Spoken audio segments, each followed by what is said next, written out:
Funny wore something presentable. Okay, man. Okay. Fully clothed. The group Hey, picture. Kevin, are you going for tomorrow's night dinner or not? Who's on this panel going? Who can I What dinner? expect? The SFA, the Singapore FinTech thing? No, Not didn't get invited. an invite. Okay, smile for the camera. 1, 2. One more. Okay, done. What dinner is this? This is the Singapore SFA one. Because they are asking around, Hotline asked around for some donation to, launch. Oh, you're that talking one, about the FinTech for good cause or something like that. Yeah, that's right. Okay, we're live, guys. So, Oh, are we? welcome, everyone.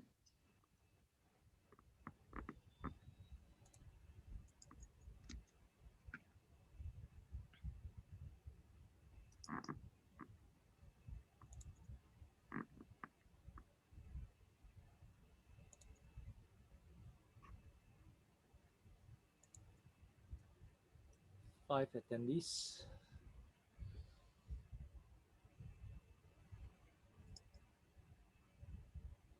Can become very interactive, man. It's just a fine.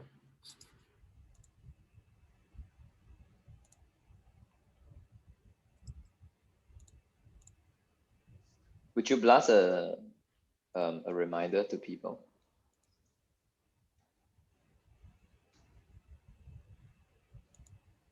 I think the system auto-generates a reminder, Yep. if I'm not mistaken.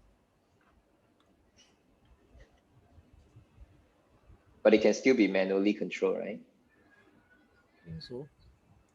See whether login can. Because there's going to be lots of people double, triple book their calendar for today or this week. In the SFF especially. Yeah. Okay, let me see whether there's a function inside.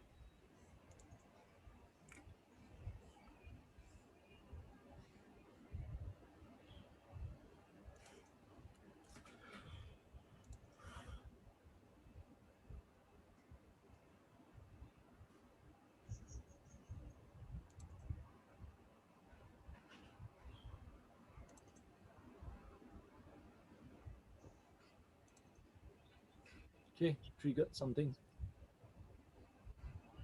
So should be able to, yep.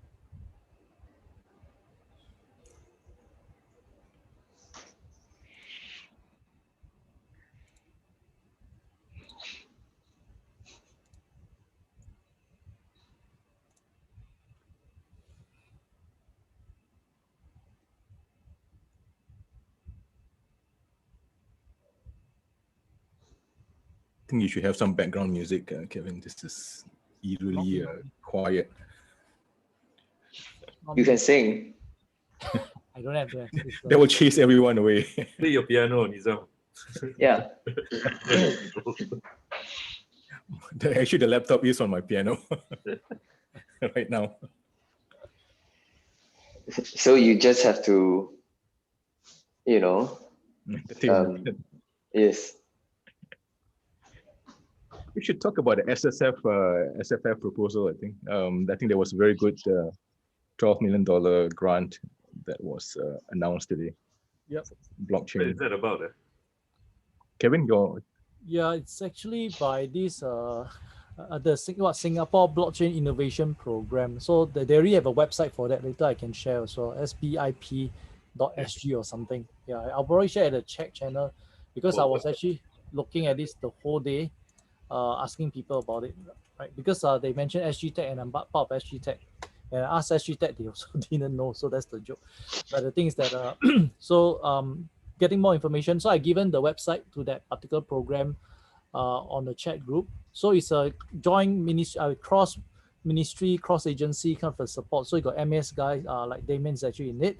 And then of course the rest of people from IMDA, from EDB, from A-Star, from NUS and a few other folks, and even from various NTU, SUSS, etc. So all the universities are involved, plus MES, plus IMDA. So basically you have all the regulators involved as well.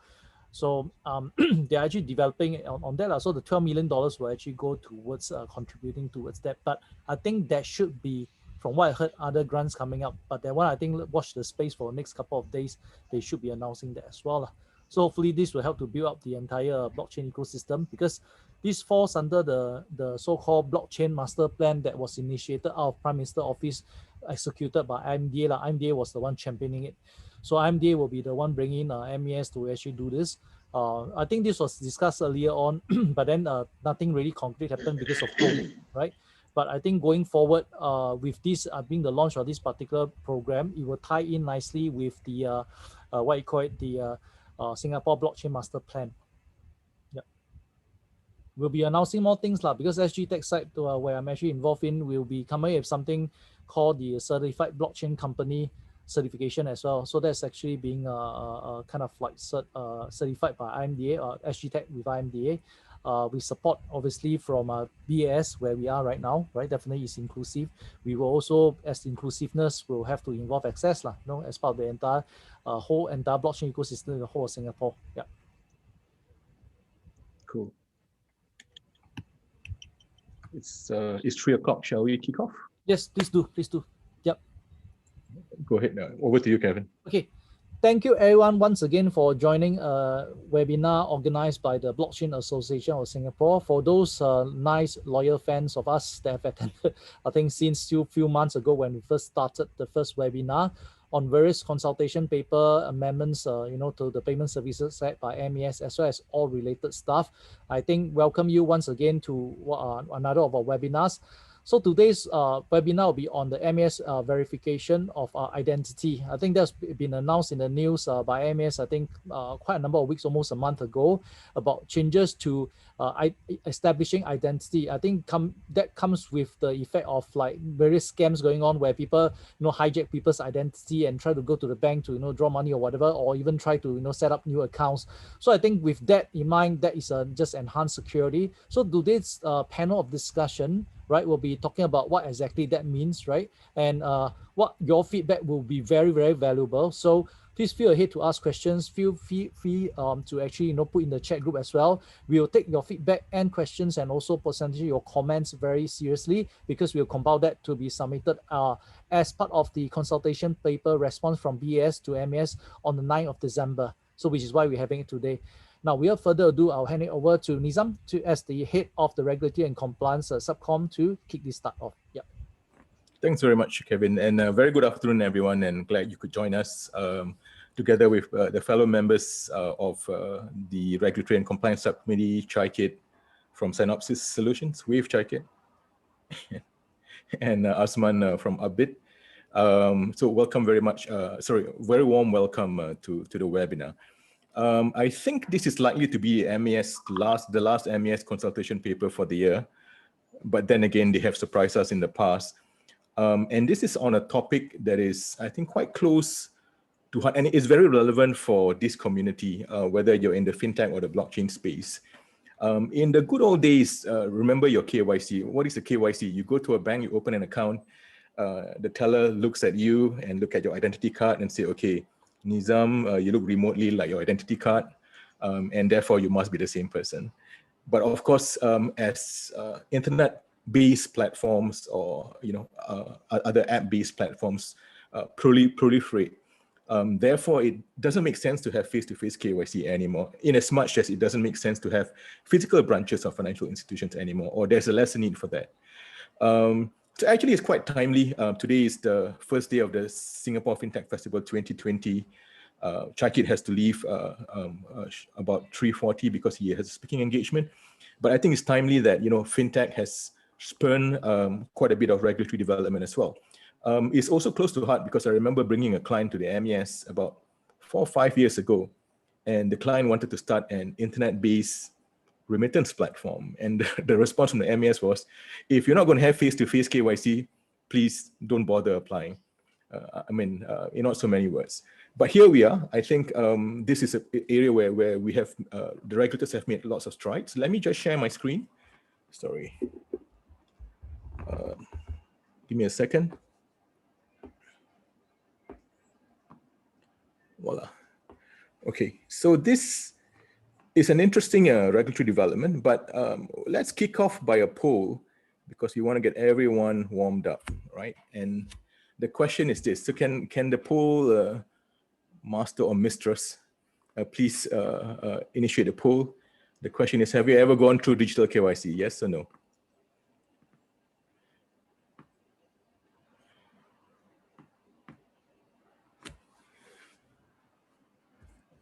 Kevin, you're muted. Actually, we couldn't hear you. Oh, sorry. Jiahui, leave it running for 30 seconds. Then after launch, stop the poll and then launch the result. Thank you. Okay.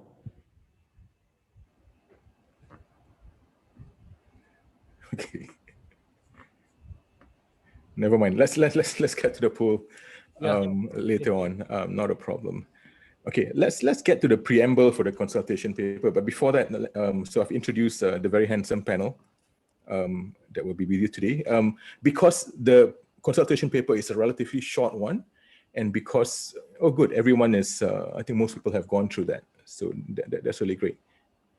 So what we're going to do is we'll take you through a presentation which summarizes the MES proposal, as well as get some quick comments from the panel as we go along.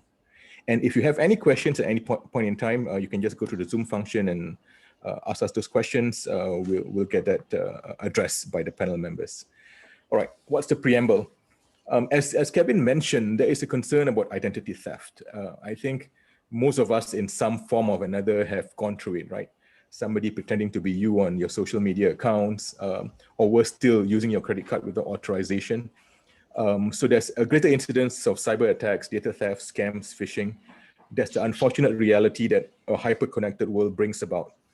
And I think the message from the MES is when you do your non-face-to-face KYC, it is no longer enough just to rely on the basic parameters that we were familiar with, your NRIC or your passport details, your residential address, your date of birth for identity verification. So I think all of us would have come across some form of facial recognition. I think that's quite typical when we open accounts online. Now here's the interesting bit. Just to take a step back, I think we are familiar with the fact, or those of you in financial services are familiar with the fact that the MES has actually set out a set of anti-money laundering, anti-terrorist financing related notices. So there's one for banking, 626. There's one for capital markets, SFA 04 N02, and for insurance companies. And for payments, of course, we've got PSN 01 and N02 for cryptocurrency exchanges. Within each of these notices, there will be a segment on non-face-to-face KYC. And the basic principle is that if you do non-face-to-face KYC, it must be as good as face-to-face KYC. So that's the current approach.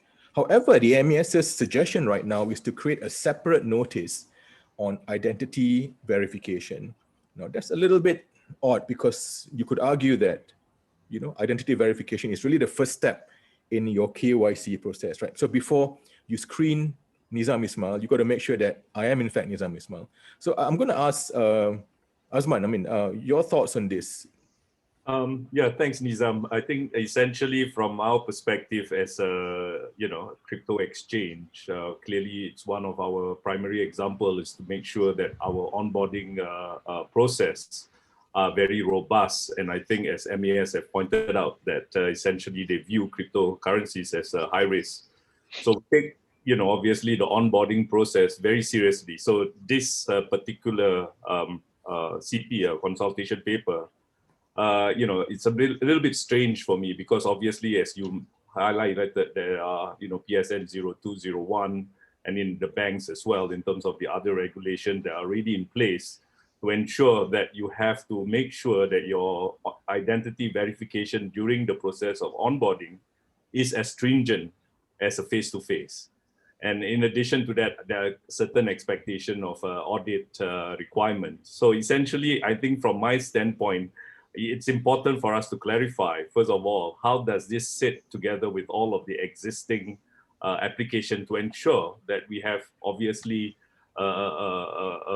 consistency in standards and measures. Because I mean, it brought up a couple of those questions in my mind. How are we going to comply with this? I mean, especially, later on, I'm sure you're going to, highlight the fact that there are three particular areas where they expect us to comply at least into one of them. So I mean, these are some of the inconsistency that I would like to highlight to MAS to ensure that we are very clear exactly what are the obligations as a financial institution or regulated service provider are expected to do. Thanks, Osman. So just to recap for the audience, the benefit of the audience. So in a whole KYC chain, right, value chain, if you like, identity verification is probably the first. I got to ascertain that he is who he says he is. Second, you need to screen against databases just to make sure he's not a politically exposed person, not on the sanctions list, no adverse media, on no other legal or regulatory issues. And then you also need to risk bucket the client, and then you do transaction monitoring. But it's all part of the KYC value chain. And of course, identity verification also is something you need to do periodically. Chaikit, you're from a RegTech provider Synopsys, and you provide a whole value chain of this. Your thoughts on having a separate notice on identity verification, does that cause practical problems? Thanks, Nizam. Yeah, I do agree with what Asman has said and what you seem to be alluding to. This consult paper in itself sticks out a little bit well, I would say one of the shortest consult paper to begin with, which is definitely not a bad starting point, yeah, because most of the consultation paper that was issued before is usually like, minimum 20, 30 pages long. So, but yes, it does create, I wouldn't necessarily say it's inconsistent, but because I think the overarching need for AML, KYC or CTF processes remains unchanged. Whether is it by way of this particular proposed notice or what has been there for the longest time. But what I would suggest, and I think we could somehow word it into the response to MAS, is that because what they are trying to consult on this in this consultation paper itself is not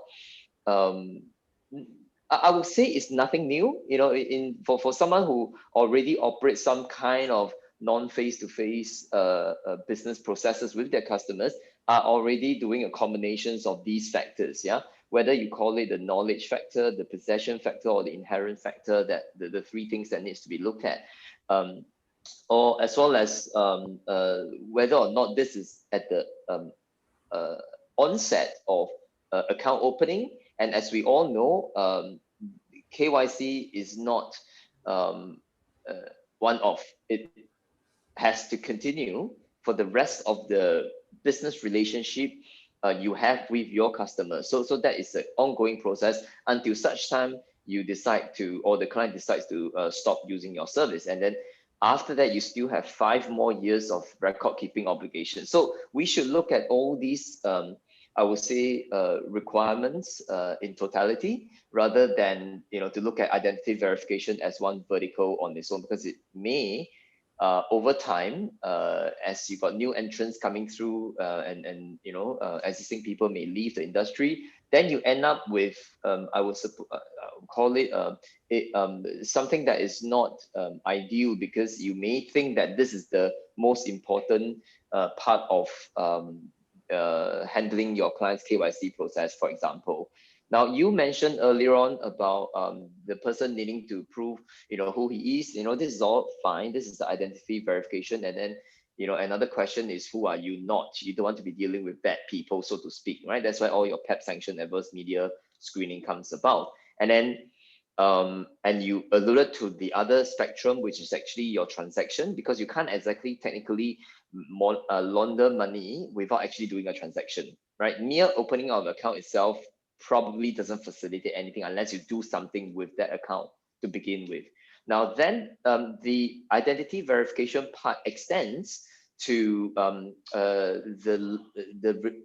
throughout the life of the relationship, which is basically what we typically call ongoing due diligence. And it can take a few forms. One of the form is to monitor transaction. One of the form is to periodically review the client's documentation. One of the form is perhaps to make sure that the person claiming that he is Chaikit at onset 2 years ago remains as Chaikit 2 years later.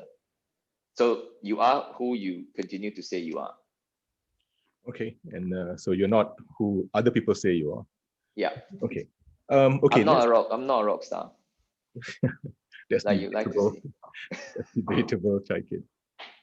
Okay, let's move on to the scope. So who is caught?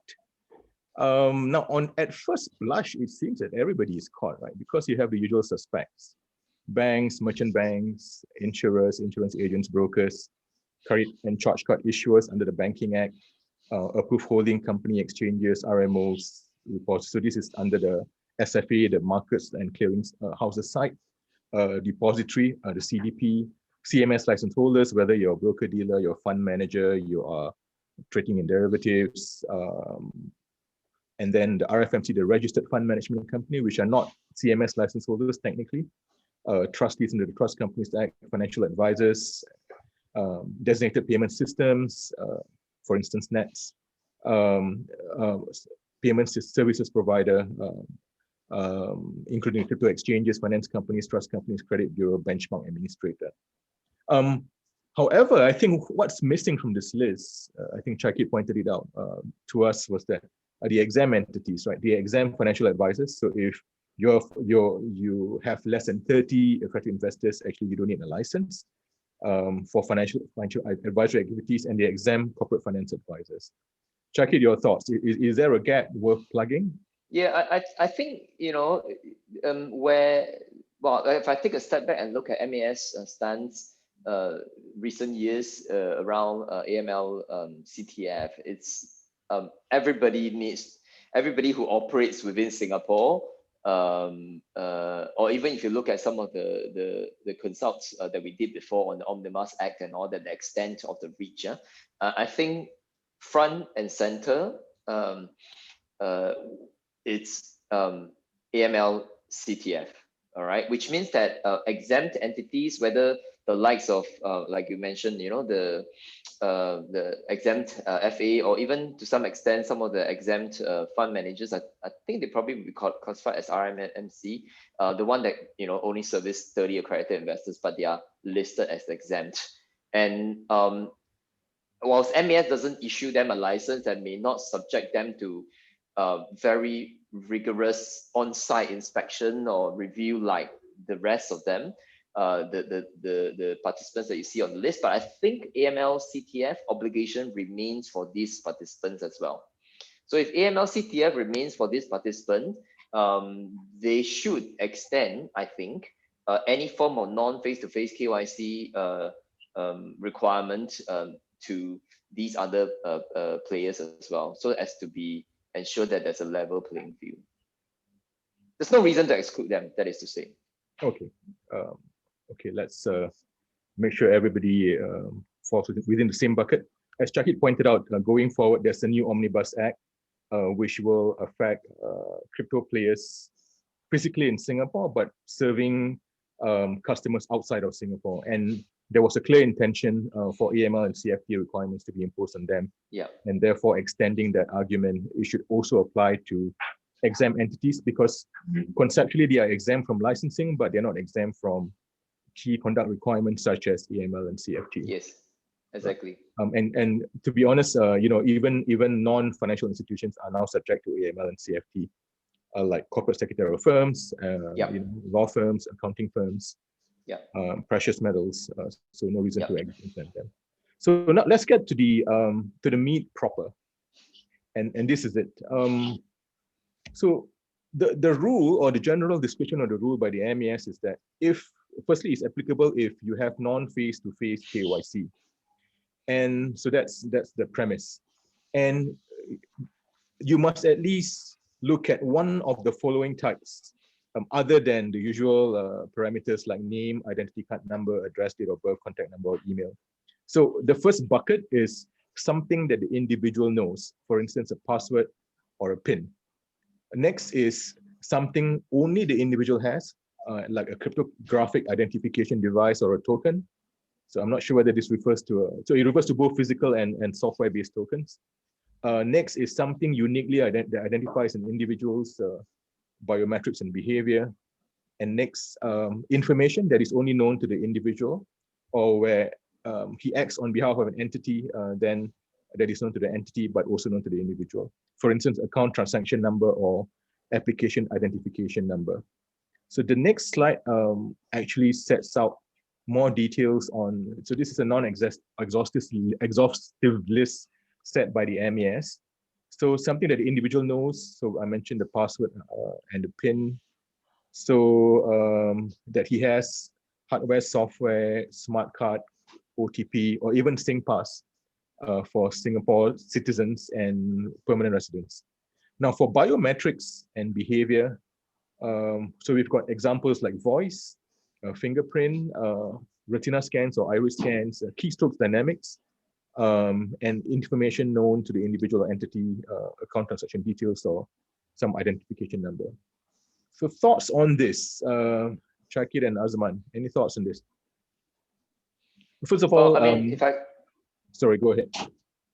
No, I think for anyone who operates within the financial sector today, some form of web-based application, or even if it's a mobile application that you offer to your clients, it's quite prevalent today, right? So some, as I said earlier on, these can be lumped together or maybe classified in this way, right? Knows, something that individual knows falls under the knowledge factor. Something that individual has is a possession thing. You possess something, and the biometric and the behavior is something that's inherent, right? Your voice is your voice, your face is your face, and so on and so forth. Right? So this is inherent. Now, today, I believe whether is it a crypto exchange or remittance player or robo advisors, most of them will have a combinations of these I would say features of authentication of the user, and some of them will apply different levels. When you log in, maybe you don't need to have the OTP, for example, but when you want to do a transaction, they'll send an OTP across, for you to authenticate, to make sure that you have the possession factor. So my thoughts on this is that it's nothing new, but I think we'll point out that for biometrics, voice, fingerprint, iris, retina, I think before you hit iris and retina, I think face is probably the next slightly more sophisticated biometric information about a human being, which should actually be included. Facial recognition. I think that's the one that quite a few, I think that's probably most prevalent when you talk about biometrics compared to the rest, as far as I know. And even for facial recognition, now some platforms have got video or even 3D scanning of the face. And I think some form of interactivity, and there seems to be a missed out though, because it looks like it's, well, maybe keystrokes is dynamic, but the rest is more passive. I think that's why I mean, to Asman's point, he could explain a little bit further as well. This consult in itself, as it's being written, is fairly light compared to the actual notice and the guidelines for the respective sectors, where they go into the non-face-to-face, and it has got a few more levels of description, that you must do your KYC, make sure that this is no less than the face-to-face, for example. And then if you're using a system, then you must perhaps perform an independent assessment by a suitably qualified company or auditor to be able to do this assessment on your solution or on your process. So those detail needs to go in. Either this consult needs to be subsumed into the current guidelines and notices. If not, on its own, the participant have to put two pieces of requirement together and try and figure out, or maybe some people may try and say which one is there inconsistency? Is there a gap? Is there something that I could take an arbitrage opportunity on? I don't think that's the intention of the MES. Yeah, thanks, Chaikit. I think I agree with you. I don't think MAS intended, obviously, to obviously pose any conflict between any of their prior regulations. But I think what it does essentially, I mean, I'm very grateful that they have a very short, for once, a notice. But what it does, it throws, I think, a curveball to the rest of us, because what it's saying here is at least one of the following types, meaning either one that you know, or you have, or that is something that uniquely identify you.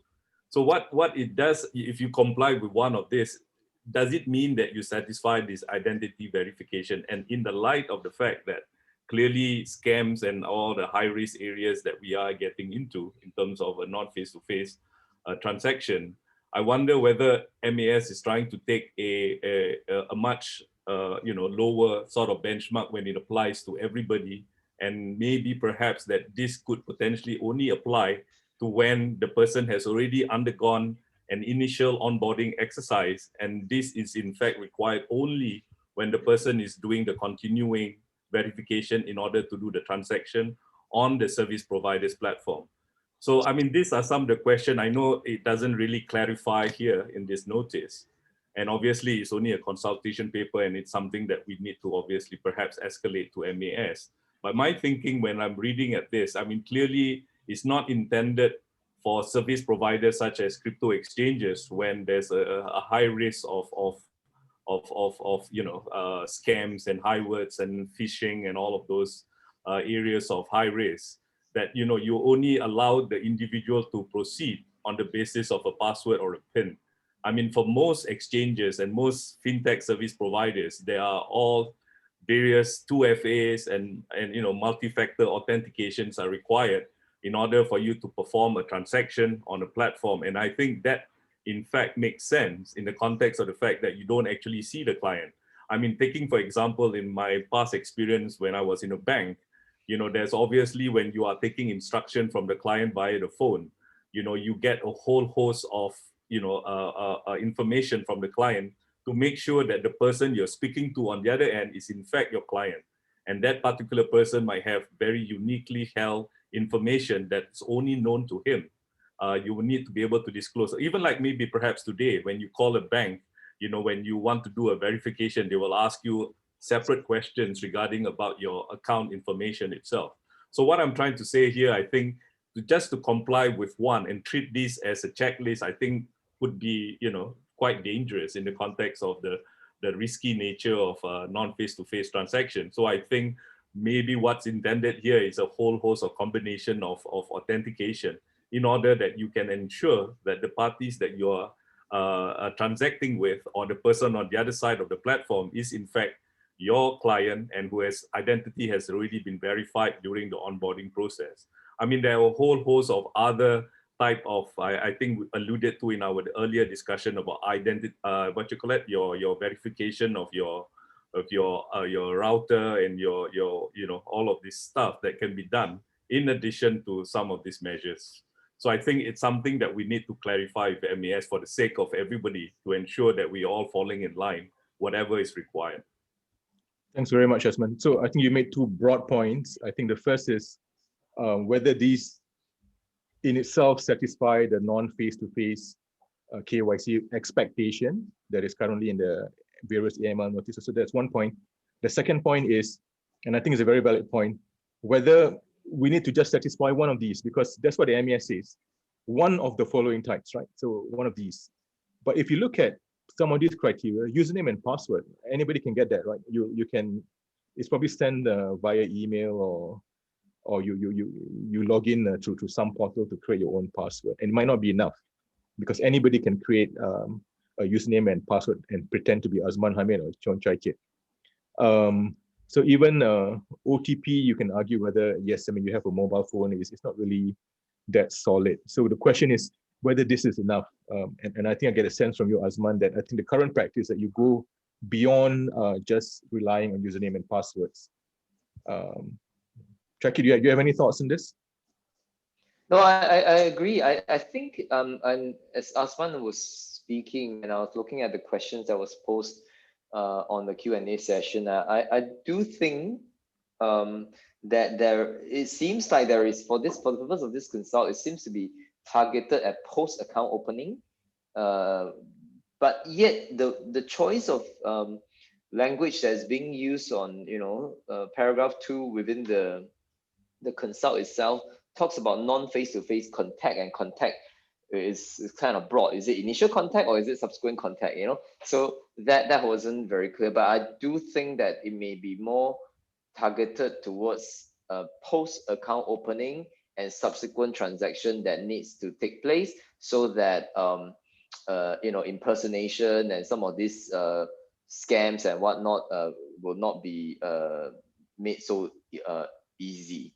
But having said that, because identity verification is still, the broad falls within the broad ambit of know your customer. Because if you know your customer, scammers who comes in and try to impersonate, then that would be I would say that would not succeed. But the key point here is that, as Asman alluded to, we shouldn't think of this particular requirement as the one and only requirement, and once you tick that checkbox, then you are done with it, because that would be very dangerous. So even because, as I explained earlier on, the KYC is very broad, and identity verification is one aspect of KYC, and identity verification needs to be at various intervals of your client's relationship with you, which could take the form of at the onset, at significant events that have occurred or are about to occur, which one of them could be a transaction, or it could be change in profiles, and that could be also, as Nizam mentioned, around risk bucketing, risk profiling. Then you may need to pick up your clients based on the risk profile that you've assigned to them, and then you periodically do a bit of a refresh and update, just to make sure that everything is being kept up to speed, up to date. So I think there some clarification that's probably needed. What is the intention?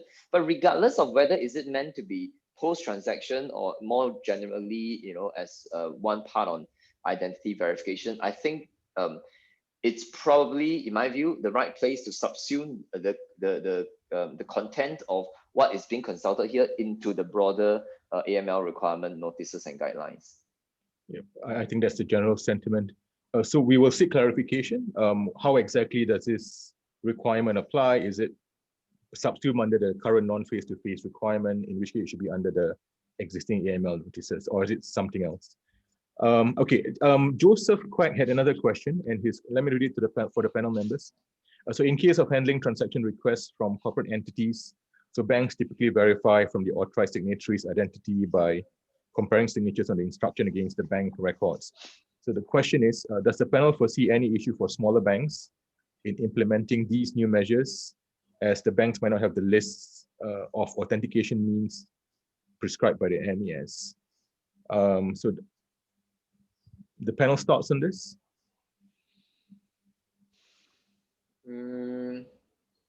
I think what Joseph is saying is that smaller banks might not be equipped to, let's say, have some of these independent verification.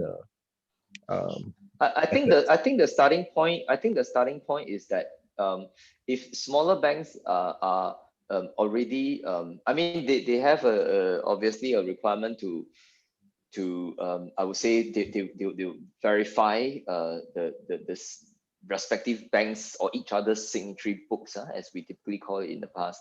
So the signatory list, and then they look at the signature and they verify, collect some documents and so on and so forth. So that is an existing process, face-to-face fashion in most cases, because they are not they're not doing this on a non-face-to-face manner to begin with, right? So I think the effects of this consult on digital identification, it's somewhat, number one, I think it's targeted at, I could be completely wrong here, but in my take, it's more targeted at the retail level of the sector, because phishing, of course, you can still do scams with corporate entities and all that, but that's leaving that aside. I think the starting point that MES has is probably more towards the more, I guess, the more vulnerable segment of the market, which could well typically be the retail participants. That's number one. And number two, if your banks are currently not using a non-face-to-face approach, then I would say this 4 factors or these requirements that you need to consider is a little bit moot unless you want to move on towards a non-face-to-face process on contacts with your clients. Thanks, Jackie. Well, Arnold has a question for the panel.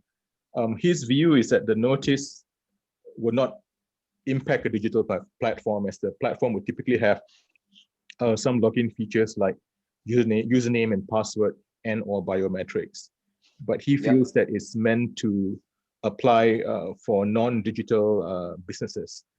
I'm not so sure about that though, because the notice or the consultation paper actually mentions non-face-to-face KYC. I see the logic in this question. Any thoughts by Azman or Chaikit? Is it meant for traditional businesses or digital platforms? Well, for me, when I read the notice, looking at the consultation paper, it's squarely directed at digital platform owners and how do you do your identity verification. And I think in part, I would allude to the earlier question about signing documents. And clearly that's something that's done in the old traditional system when you have a face-to-face, when you have a client in front of you, where you can see the signature and then you can verify it against records. But on a non-face-to-face setting, clearly in a context of cut and paste and photoshopping, this kind of procedure in terms of verifying identity of your customer probably would stand to a great scrutiny and risk. So which is why I think what MAS is proposing in this context about a number of things in terms of something that the customer knows or is inherent, are clearly something that we can apply. And obviously the logic here is then we can move forward and apply in some sort of combination, including the information that they have. Because at the end of the day, the objective of this whole exercise is to take into account the risks that arises from a non-face-to-face transaction. How do you know that the person, the other side, who's giving your instruction, whom you don't see or hear from, and just by a few clicks of the mouse is in fact the person who is the customer and who is authorized to give that particular instruction or to effect the transaction. So I think that's really why what this panel is discussing, what would be the best way to mitigate those risks. And that's where we think that just having to comply with just one of them may not be sufficient, but it must be taken into the totality of the risk and in terms of the risk aspect of the business as well, to come up with a multi-factor authentication process to further enhance the control and making sure that you minimize the risk. At the end of the day, I think that's the objective that MAS wants the service provider to start to thinking about and to apply that to obviously to their own businesses and risks and to apply what they think then is properly appropriate. And then obviously go through an exercise with an independent auditor or verifier to make sure that that process is strong, robust, and sufficient in light of non-face-to-face instruction and authentication processes. Thanks, Azman. Let's move on because I think Chaikit has to leave soon. The next point is, I think it's quite obvious, but I think the importance cannot be overstated. That essentially you need to comply with the technology risk management guidelines. And I think in the context of personal data, the security is important, how you obtain it, how you process it, how you transmit it, especially if you move it across different data centers or different parts, and how you store it. Chaikit, your thoughts on this? I know you. Yeah, I think yes. I think on this is something that often overlooked because after you get through like the 3-4 factors bit that we were talking about in the last half an hour, you need to get onto the much bigger piece of technology is spelled wrongly there. Much bigger TRM document, and then after that you have your outsourcing requirements to comply with. For example, if it deals with customer information, then outsourcing guidelines kicks in. So I think for whether you call it FinTech or crypto exchanges or any one, as long as you're under this MAS requirement to comply with these various requirements, Now, first and foremost is that if you're using a third-party vendor, right, whether it's Synopsys or other people, there's lots of players out there you can use and you can consider. But I would like to remind people that, where it deals with your clients' PII or personal identifiable information that as you're processing, or biometric, facial recognition and face compare and liveness and all these stuff that gets recorded. I think you need to be mindful of where do these end up in? If your vendor is somewhere in well, I'm not saying it has to be in Singapore. Let's say, for example, if a vendor is in another jurisdiction, say UK, and of which the actual processing of some of this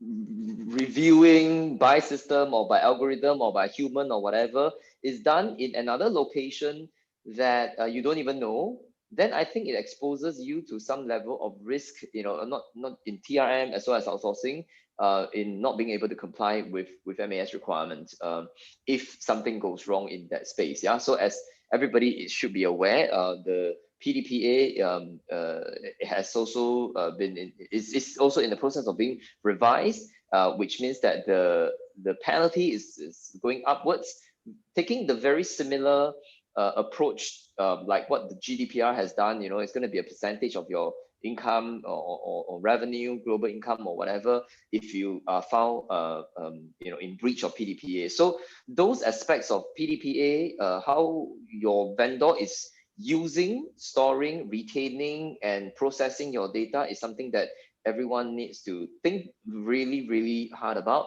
and not just looking at whether the 4-factor one of that is being ticked off, because I think the rest of it is actually more troublesome than the initial part of the 4 factors.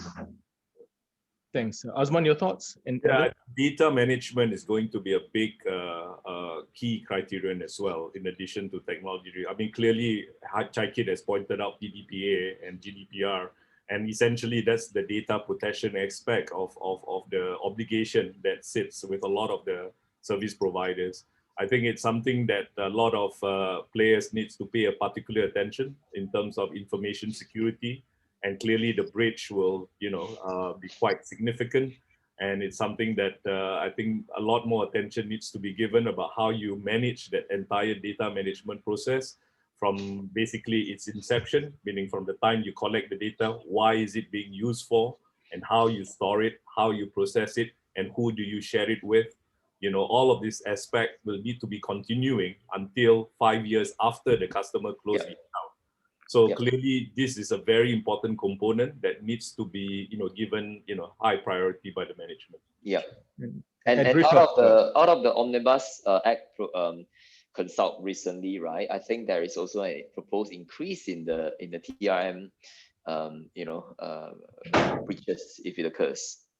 So I think it's about $1 million or something like that. It is, and I think at the risk of stating the obvious, when something bad goes wrong, when there's a data leak relating to your customers, even if you use a service provider, the FI is on the hook. Yep. So, whether it's the MES or the PDPC, they will look towards the FI concern. So this is something not to be. And now the fact that you're going to extend it to individual accountability of the directors and senior managers, so you could be personally responsible. Yeah, exactly. Good point. We talked about that before as well. Yeah. Okay, so a nice way to end off the session with the scare slide. But what's next? I think there's a transitional period of 6 months from the issue of notice. So once you issue the notice, you have 6 months to comply, which might not be that long a time.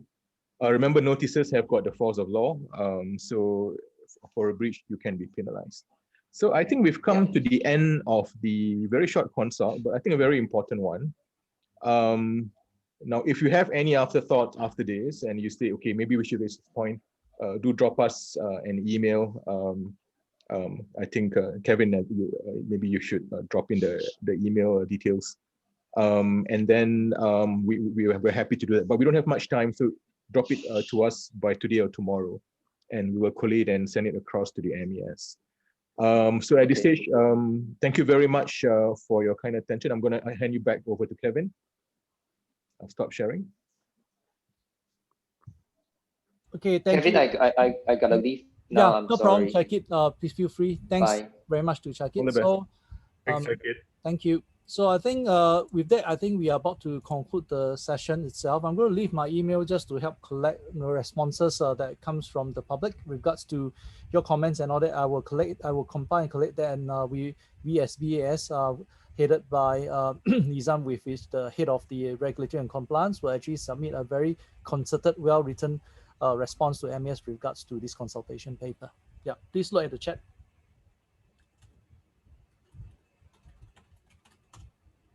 Just send to this particular email for the moment, and we will be happy to help you compile. Yep. There is another question. Is it answered? There's another question asked by Arno on the Q&A button. Is it answered already?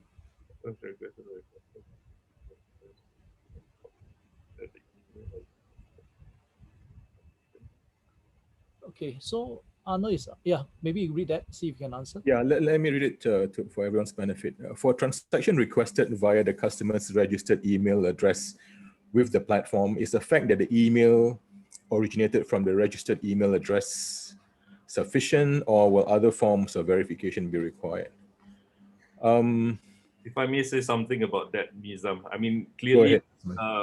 email addresses are critical, and it does give some sort of indication, but we also know that email addresses can be hacked, and there has been instances where that happens, and clearly the onus is upon the email address owner to report that to the particular exchange. But in the interim, it's something that exchanges, service providers are having that to bear that in mind. And this is part of the question, the issue about the fact that we need to have a multi-factor authentication process in place to make sure there are other safeguards that are there in the event that clearly in that particular customer's instance that the email could have been hacked, and that's being utilized to his detriment. So yeah, that's essentially what are the thoughts around it.